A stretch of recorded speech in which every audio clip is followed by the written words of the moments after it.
మరి కాసేపటి క్రితమే లాస్య నందిత గారి డెడ్ బాడీని కూడా తీసుకురావడం జరిగింది గాంధీ హాస్పిటల్ నుంచి. సో సగౌరవంగా తీసుకొచ్చారు.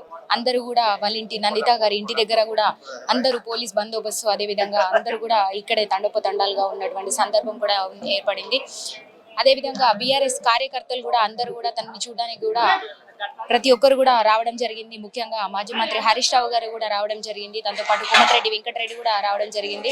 సో తనని చివరి చూపు చూసుకునేందుకు కూడా బీఆర్ఎస్ కార్యకర్తలు, నాయకులు ప్రతి ఒక్కరు కూడా ఆమెను చూడడానికి కూడా తన ఇంటి వద్దకు తండాలుగా తరలి వస్తున్నటువంటి సందర్భం కూడా ఉంది. అదేవిధంగా ఇక్కడ అందరూ కూడా బాధను వ్యక్తం చేస్తున్నటువంటి పరిస్థితి.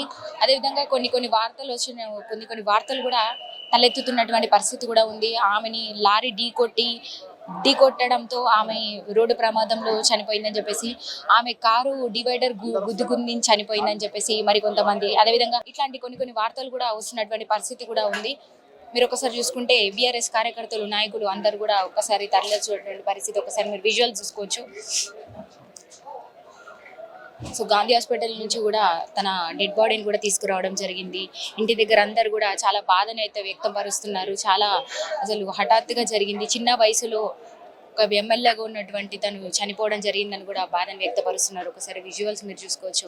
అందరు కూడా ప్రతి ఒక్క కార్యకర్తలు కూడా రావడం జరుగుతున్నటువంటి పరిస్థితి ఉంది. చివరి చూపు చూసుకునేందుకు కూడా ప్రతి ఒక్కరు కూడా తరలి వస్తున్నటువంటి పరిస్థితి కూడా ఈ రోజు కనపడుతుంది. సార్ అసలు ఎట్లా చూడొచ్చు ఈ మరణాన్ని? దాదాపు 3 సార్లు కూడా అంటే ఒకటే 1 by 1 కూడా ఒకసారి లిఫ్ట్ లో ఇరుక్కుపోవడము, ఇంతకు ముందు కూడా ఒకసారి రోడ్డు ప్రమాదం నుంచి తప్పించుకోవడం జరిగింది. ఇప్పుడు ఏకంగా అసలు మరణించారు. ఇట్లా 3 సార్లు జరగడం ఎట్లా చూడొచ్చు? లాస్య ఫస్ట్ ఆఫ్ ఆల్ ఒక యంగ్ కార్పొరేటర్ గా మేమందరం కూడా ఫస్ట్ టైం తెలంగాణ వచ్చిన తర్వాత కార్పొరేటర్స్ గా అందరం పనిచేయడం జరిగింది. దాంతో పాటే మరి వాళ్ళ నాన్న చనిపోయిన అనంతరం మరి ఆమె ఎమ్మెల్యేగా గెలవడం 2.5 నెలల్లోనే మరి ఈ సంఘటన జరగడం చాలా దురదృష్టకరం. మరి అది అందరు చెప్తున్నారు. మరి 13, 23 చెప్తున్నారు. మరి ఆమె లిఫ్ట్ లో సందర్భమైనా లేకపోతే రీసెంట్ గా మొన్న చెలో నల్గొండ కాల్లో కూడా మరి కార్ యాక్సిడెంట్ అయ్యింది. దాంట్లో ఒక హోంగార్డ్ కూడా చనిపోవడం జరిగింది. మరి లాస్య దాంట్లో నుంచి తప్పించుకోవడం జరిగింది. కానీ మరి ఇది విధి మరి చెప్పలేం. ఈ రోజు ఆమె ఇట్లా చనిపోవడం చాలా దురదృష్టం. మూడోసారి అసలు అంటే 3 సార్లు హెచ్చరించినట్టుగా కూడా అది ఏం ఒక ఈసారి మాత్రం తప్పించుకోలేకపోయింది. మరి మా అందరినీ కూడా అన్న అనుకుంటే మరి చాలా యంగెస్ట్ కార్పొరేటర్ గా ఉండే మరి హై ఆస్పిరేషన్స్ ఆమె పనిచేయడం జరుగుతుంది. ఈరోజు రియల్ గా కూడా మరి యంగ్స్టర్స్ కి ప్లస్ అట్లనే బీఆర్ఎస్ కి కూడా ఒక తీరని లోటు అయ్యింది ఒక ఎమ్మెల్యే చనిపోవడం. ఇది రోడ్ అంటే కొన్ని వార్తలు ఎట్లా వస్తున్నాయంటే ఒక లారీ ఢీ కొట్టడంతో చనిపోయారని, అదేవిధంగా డివైడర్ కి గుద్దుకొని, అసలు నిజానికి డివైడర్ కి గుద్దుకొని చనిపోయారా, అతి వేగంగా వల్ల అంటే వాళ్ళ డ్రైవర్ చేసినటువంటి తప్పిదమై ఉంటుందంటారా, లేదంటే నిజంగానే లారీ ఢీ కొట్టడం వల్ల చనిపోయిందంటారా? ఏం చెప్పారు? అంటే తప్పిదం అంటే అది మార్నింగ్ ఎర్లీ అవర్స్ కాబట్టి మేబీ అంటే ఒక రెప్పపాటు దాంతో కూడా ఇటువంటి యాక్సిడెంట్ జరగవచ్చు. మరి అది లారీకి ఫస్ట్ ఢీకొన్న తర్వాతనే మరి ఆమె తర్వాత ఈ కార్ అట్లనే పోయి రీలింగ్ కి కొట్టడం వల్ల ఆమె లెఫ్ట్ సైడ్ ఉండడం వల్ల ఇప్పుడు ఆమె బాడీ చూసినప్పుడు కూడా లెఫ్ట్ సైడ్ అంతా కూడా బ్రేక్ అయి ఉన్నది. అంటే పళ్ళు అదంతా హెడ్ పైన కూడా మేజర్ ఇంజరీస్ ఉన్నాయి. కాబట్టి మేబీ అంటే ఇది అందరికి కూడా ఒక చిన్న అదైతే అనిపిస్తున్నది. అది ప్రాపర్ ఎంక్వైరీ అయిపోయిన తర్వాతనే మరి దాని గురించి తెలుస్తుంది. నందిత గారు హఠాత్తుగా ఇట్లా రోడ్డు ప్రమాదంలో చనిపోవడాన్ని ఎట్లా చూసారు? దాదాపు 3 సార్లు కూడా ఆవిడ ఇట్లా అంటే మరణం దాకా వెళ్ళి కూడా తిరిగి వచ్చినటువంటి సందర్భం కూడా చూసాము. ఒకసారి లిఫ్ట్ లో ఇరుక్కోవడం, అదేవిధంగా ఇంతకు ముందు కూడా రోడ్డు ప్రమాదం నుంచి తప్పించుకొని బయటపడ్డారు. మరి ఈసారి తప్పించుకోలేకపోయారు ఆవిడ. ఏం చెప్తారు? ఏదేమైనా విచారకరమైన విషయము. అమ్మాయికి ఫ్యూచర్ ఉంది. సాయాన్న విన్న అభిమానంతో ముఖ్యమంత్రి గారికి వారిపైన ఉన్న సదుపాయంతో టికెట్ కూడా ఇచ్చినారు. వారి హఠాత్ మరణం, సాయాన్న గారి హఠాత్ మరణం తీరని లోటైనప్పటికీ ఆ కుటుంబాన్ని ఆదుకోవాలి, ప్రజాసేవలో ఉంచాలి అనే సంకల్పంతో ముఖ్యమంత్రి మా కేసీఆర్ గారు తిరిగి ఆ కుటుంబాన్ని టికెట్ ఇవ్వాలని చెప్పి నాయన గారితో కలిసి తిరుగుతూ ప్రజలతో సంబంధం ఉన్న లాస్య నందితకి ఇవ్వాలని చెప్పి నిర్ణయించి టికెట్ ఇవ్వడం జరిగింది. సాయన్న గారి పైన ఉన్న అభిమానంతో అమ్మాయి ప్రజల సంబంధం ఉంది కాబట్టి మంచి మెజార్టీతో గెలిచింది అమ్మాయి. కానీ ప్రజాసేవ చేయలేకపోయింది. ఇక్కడ ఒకటి బాధ అనిపించింది అంటే అప్పుడప్పుడు పెద్దలు అంటుంటారు, ఏదన్నా బర్త్ స్టార్ లోపమా లేక ఇంటి వాస్తు లోపమా, షార్ట్ పీరియడ్లో 2-3 సార్లు యాక్సిడెంట్కు దారి తీయడం ఇది బాధాకరమైన విషయం. ఏవైనా వాళ్ళ కుటుంబానికి భగవంతుడు ధైర్యాన్ని ఇవ్వాలని చెప్పి భగవంతుని కోరుకున్నాం. ఏం చెప్తారు అంటే వాళ్ళ నాన్నగారు సాయనగారు కూడా దాదాపు టీడీపీ నుంచి ఆయన 7 సంవత్సరాలు కూడా బాగా పాలన చేశారు, మంచిగా ప్రజలకు మా చేతులను అందించారని చెప్తున్నారు. ఏం చెప్తారు వాళ్ళ నాతో 2 టర్ముల వరకు కలిసి ఎమ్మెల్యేగా ఉన్నారు.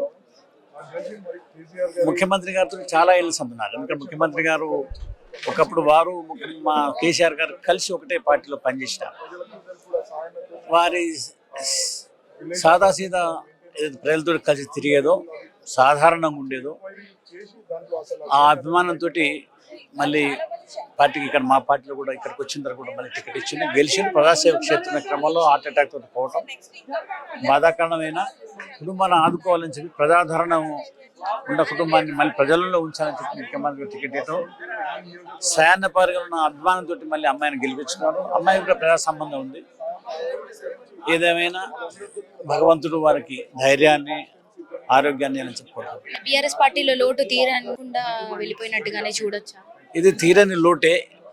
మంచి యువకురాలు, మా పార్టీలో ఉన్న యువకులందరూ కూడా స్ఫూర్తిగా ఉండేది అమ్మాయి కాబట్టి పార్టీకి తీరని లోటే. లాస్య గారి మరణాన్ని ఎట్లా చూడొచ్చు? దాదాపు ఆమె 3 సార్లు కూడా మరణాన్ని నుంచి తప్పించుకొని బయటపడి మరి 3వసారి అకాల మరణం చెందారు. ఏం చెప్తారు? ఇప్పుడు లాస్య నందిత ఆమె మరణం అనేది ఆమె వెంటాడుతున్నది. ఎందుకొరకంటే 2-3 సార్లు, ఒకసారి లిఫ్ట్లో, ఒకసారి మన నగరేకాల్లో. ఇప్పుడు అంటే మరణంని తప్పించుకుందామంటే కూడా అది తప్పించుకోకుండా మరి భగవంతుని సన్నిధికి పోయిందంటే మేమంతరం విచారించవలసింది. సాయన్న మాకు చాలా ఫ్రెండ్. మేమందరం ఒకసారి టీఆర్ఎస్లో పనిచేసినాం. చాలా సౌమ్యుడు. ఈమె కూడా నందిత కూడా కవాడుల కార్పొరేట్ ఉన్నప్పుడు కూడా మేము చాలా కోఆపరేషన్ ఉండే. ముషిరాబాద్ డివిజన్ నుంచి చాలా నందిత చెప్పడం అంటే ఇంకా ఆమె గుణగణాలు ఎవరికి చెప్పనీకి వీల్లేదు. ఎందుకంటే చాలా సౌమ్యురాలు, ఎవరు నొప్పించకుండా మరి అఖండ దాదాపు 18,000 మెజార్టీ తోటి కంటోన్మెంట్లో వచ్చిందంటే చాలా గ్రేటు. ఇది కంటోన్మెంట్ అంటే చాలా క్రిటికల్ పొజిషన్. అయినా కూడా ఆమె తండ్రి పైన సాయన్న మాకు చాలా ఫ్రెండ్. మేమందరం ఒకసారి టీఆర్ఎస్లో పనిచేసినాం. చాలా సౌమ్యుడు. ఈమె కూడా నందిత కూడా కవాడుల కార్పొరేట్ ఉన్నప్పుడు కూడా మేము చాలా కోఆపరేషన్ ఉండే. ముషిరాబాద్ డివిజన్ నుంచి చాలా నందిత చెప్పడం అంటే ఇంకా ఆమె గుణగణాలు ఎవరికి చెప్పనీకి వీల్లేదు. ఎందుకంటే చాలా సౌమ్యురాలు, ఎవరు నొప్పించకుండా మరి అఖండ దాదాపు 18,000 మెజార్టీ తోటి కంటోన్మెంట్లో వచ్చిందంటే చాలా గ్రేటు. ఇది కంటోన్మెంట్ అంటే చాలా క్రిటికల్ పొజిషన్. అయినా కూడా ఆమె తండ్రి పైన అభిమానం, ఆమె చేసిన సేవకు ఆమె వచ్చిందంటే ఆమెకు భగవంతుడు ఎల్లప్పుడూ కూడా ఆశీర్వదించాలని వాళ్ళ కుటుంబానికి, వాళ్లకు మేము మనస్ఫూర్తిగా భగవంతుని ప్రార్థిస్తున్నాం. డివైడర్ మీదకు ఆమె వాహనం దూసుకెళ్లింది. ఆ సమయంలో వాహనాలను క్రమబద్ధీకరిస్తున్న పోలీసులు తీవ్రంగా గాయపడ్డారు. అందులో హోంగార్డ్ ప్రాణాలు కోల్పోయారు.